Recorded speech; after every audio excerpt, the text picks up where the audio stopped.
Bakit? Galing tayo sa 171, no? Sus, namasahe lang tayo. Kaya magpabulot ka sa nanangipin. O, tingnan mo yung ngipin mo. Ayan. Kasi late na siyang nagsabi na may tumubo ng ngipin.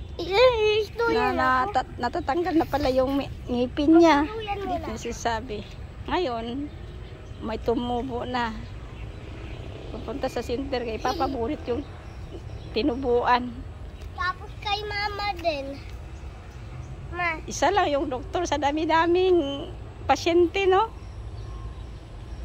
Ayun, babalik pa kami sa imbis wala, hindi, umabisin pa sa school.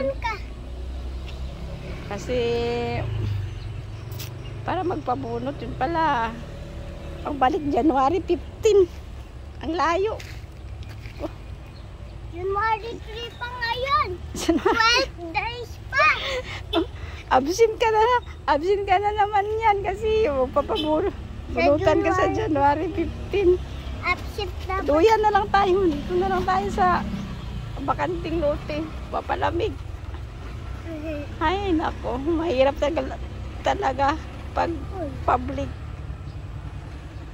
Akalain mo, isa na yung doktor sa dentist. Tapos sa daming pasyente. Ay. Ganon talaga ang Pilipinas. Pahirapan ang serbisyo. Maubos na yung pera mo sa kapamamasahe.